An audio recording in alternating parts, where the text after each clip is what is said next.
Donc il dit d'accord. Parce qu'il s'est dit que c'est irréalisable. Qui fait ici le troupeau? C'est Jacob. Il a pris l'eau, il a mis des feuilles dedans. Il dit chacun buvait. Ils ont commencé à boire, ils ont commencé à reproduire les animaux tachetés.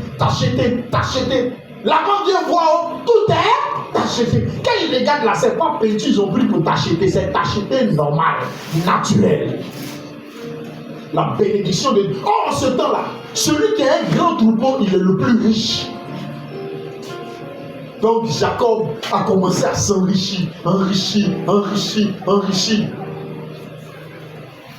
Alléluia. La bénédiction qui était en Jacob là a commencé à produire des animaux tachetés. Et ceux qui n'étaient pas tachetés n'étaient plus beaucoup. Et on ne les comptait plus. Mais les tachetés pouvaient se reproduire entre eux maintenant. On n'avait plus besoin de ceux qui n'étaient pas tachetés. Là-bas, prends tes animaux. Moi, Jacob, je prends les miens. Si rien n'est déclaré sur toi, ça ne peut pas créer le surnaturel. C'est ce qui est déclaré sur toi qui crée le surnaturel. Il dit voici les bénédictions qui vont se répandre sur toi si tu obéis à l'Éternel, si tu sais l'Éternel, si tu cherches l'Éternel, si tu l'aimes de tout ton cœur, les bénédictions vont se répandre sur toi. Si tu arrives quelque part, dès que tu es présent, ça modifie tout ce qui est là dedans. Tu transportes une grâce de Dieu. Tu transportes une faveur de Dieu. C'est pourquoi, quand la parole est déclarée sur toi, ça modifie toute l'ADN de la famille sur ta vie. Tout ce qui était malédiction là, ça sort. Et puis c'est la bénédiction maintenant qui se répand. C'est la bénédiction. Parce que le lien de sang est plus fort que tout. Donc, le lien de sang de ton père là, il n'est rien devant le lien de sang que Jésus a versé pour ton salut. Donc, au nom du lien de sang de Dieu, parce qu'il dit quoi dans Jean chapitre 1? Il dit à tous ceux qui l'ont reçu, à tous ceux qui ont cru en son nom, elle a donné le pouvoir de devenir enfants de Dieu. Non pas de la volonté de l'homme ni de la volonté de la chair, mais de Dieu. Ce n'est pas par la volonté du sang, mais c'est la volonté de Dieu. Donc désormais, le sang qui vous lie là, c'est le sang de Jésus, c'est le sang de l'agneau qui crie plus fort que celui d'appel. Alléluia. Quand tu as donné, quand tu as pris Jésus, quand tu es rentré en Jésus, en ce moment-là, tout se modifie autour de toi. Tout change autour de toi. Il dit, voici les bénédictions qui se répandront sur toi. Allons-y. Verset 3 maintenant. Vas-y. Verset 3. Faut être rapide, hein. Tu seras béni dans la ville. Allez, tu me retardes trop. Tu seras béni dans la ville. Tu seras béni dans la ville. Et tu seras béni dans les champs. Tu seras béni dans les champs. Tu comprends? Ça, c'est le verset 3. Il dit, voici les bénédictions qui vont se répandre sur toi. Quand tu vas partir dans la ville, là, tu ne vas pas sortir zéro. Alléluia. Parce que tu es béni. Dans la ville, là-bas, tu es béni. Dans la ville, on fait quoi? On fait quoi en ville? Qu'est-ce qu'on fait en ville? On travaille, on fait quel travail? Celui qui est au champ aussi travaille ou bien il travaille pas? On fait quoi en ville? En ville, il y a l'administration, il y a les diplômes, il y a les affaires. On ne cultive pas, on ne plante pas en ville. Vous comprenez? En ville, là, il y a ce qu'on appelle la monnaie électronique, le travail électronique, tout ce qui est de la ville, là, tout ce que là, il faut à la ville, pour que la ville en vende tes biens, là, tu es béni là-bas. Alléluia. Amen. Est-ce qu'il y a quelqu'un qui me dit Amen? Amen. Tout ce que la Bible fait pour produire les biens là, tu as ça, tu es béni de ça. Tu seras béni où encore? Dans les champs. Dans les champs. Tu es en ville, tu es béni. Tu es au champ, tu es béni. Au champ là, tu es béni comment? Tu es béni comment au champ, mamie? Dis-moi. Quand tu vas toujours tu es là-bas. Tu es béni comment au champ? On produit les vivres, ça veut dire qu'on fait quoi?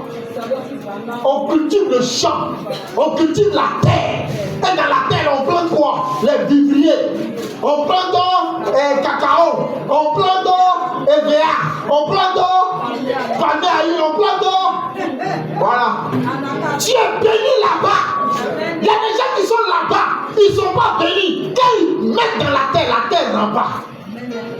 Et tu comprends ça? Quand ils mettent dans la terre, ça ne rend pas. Ou bien ça retarde. Mais quand tu es béni au village, quand tu es béni dans le village, tout ce que tu mets en terre, parce qu'au village là, il y a ce qu'on fait pour être riche, il y a ce qu'on fait pour être positionné. Ce qu'on fait en ville, ce n'est pas ce qu'on fait au village. Le moyen de bénédiction principal de la vie, c'est le travail, c'est l'activité, c'est le diplôme, c'est la connaissance intellectuelle. Il faut lire, il faut écrire, il faut faire ça, il faut faire ceci, il faut aller dans tel endroit, chercher sur tel réseau, tout ça, ça c'est la ville. La ville, tu n'as pas besoin d'avoir machette en main, tu es riche. Mais au village, c'est pas ça. Au village, il n'y a pas Internet. Au village, il n'y a pas banque en temps normal. Au village, il n'y a pas guichet automatique. Au village, il n'y a pas ça. Au village, il y a quoi? Il y a la terre. Au village, il y a la brousse. Au village, il y a lime. Au village, il y a machette. Au village, il y a engrais. Au village, il y a tout ça. Et c'est ça le langage que tu dois parler au village. Et puis, tu es béni au village. Ce que tu plantes est béni. Ça sort, ça produit, ça donne. Alléluia. Amen. Tu es béni de toutes sortes de bénédictions en Jésus-Christ. Mais voici comment ça se matérialise. Tout ce que tes mains touchent, ça donne. Alléluia. Amen. Verset 4, allons-y. Verset 4. Le fruit de tes entrailles. Le fruit de quoi? Et tes entrailles. Entrailles, c'est quoi? Les enfants. Hein? Les enfants. Entrailles, c'est quoi? Progéniture. L'organisme de la femme. Entrailles, c'est ce qui sort de toi. Voilà. Enfantement. C'est ça qui est entrailles. Le fruit de tes entrailles, ça veut dire quoi? Tes enfants. Ce que tu as mis au monde. Et comment? Le fruit de tes entrailles. Le fruit de ton sol. De ton sol. Le fruit de tes troupeaux. Le fruit de tes troupeaux, on parle de quelqu'un qui est berger. C'est-à-dire on parle dans leur époque. Tu comprends? Donc dans cette époque-là, tu peux amener ça à ton époque. Le fruit de tes entrailles, c'est la même chose. C'est-à-dire que tes enfants, le fruit de ton sol, c'est quoi? Là où tu mets les pieds, là où ton entreprise est, là où ton travail est. Quand tu vas au bureau, c'est ça ton sol. Là où tu travailles là, c'est là-bas où tu t'en vas faire et puis ton argent sort. Si tu es balayeur, là où tu t'en vas balayer, nettoyer, tout ça là, et puis tu fais ça, quand toi tu balayes, on a prévu que quelqu'un d'autre balaye parce que tes mains sont bénies. Oh, tu m'as pas bien dit amen. Amen. Tu m'as pas bien dit amen. Tu n'as pas dit amen, tu reçois. Amen. Alléluia. Il dit le fruit de tes entrailles. Encore, le fruit de ton sol, oui. Le fruit de tes troupeaux. Le de troupeau. Les portées de ton gros. Les portées de ton gros et de ton menu bétail. Ça veut dire quoi? Si tu as entreprise de bof loto, ça c'est le menu bétail. Tu comprends? À côté des bof loto que tu as fait un grand magasin où tu as mis des pagnes, des chaussures, des bijoux. Ça c'est ton gros bétail. Fruit de tout ça là, c'est comment? Toutes ces choses seront bénies. Sont bénies. Alléluia. Parce que sur toi, il y a la bénédiction. Parce que ça t'appartient, ça porte ton nom. Il y a la bénédiction. C'est béni. Alléluia. Allons-y, verset 5. Verset 5. Ta corbeille. Ta corbeille, attends. Ta corbeille, c'est quoi? Corbeille, c'est quoi? Voilà corbeille. Corbeille d'offrande. Avant là, les gens avaient leur corbeille. Mais aujourd'hui, là, tu as quoi? Non. Quand on parle de corbeille, on parle en termes de ce qui reçoit l'argent. Money. Wave money.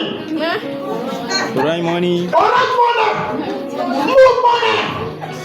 Il y a qui encore ne citait pas un pour laisser, hein? MTN money.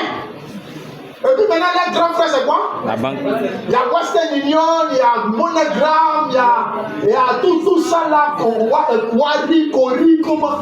Mais les grands frères de tout ça, c'est quoi? Ton compte bancaire. C'est ça qu'on appelle corbeille. Quand la Bible parle de corbeille, c'est de ça qu'il s'agit. C'est-à-dire là où ton argent rentre, ou bien là où ton argent sort. Ta corbeille, c'est là comment? ta corbeille et ta huche. Ta corbeille et ta huche. La huche là, c'est les petits instruments qu'on prend pour puiser l'eau. Hein? C'est-à-dire que ce qui te permet de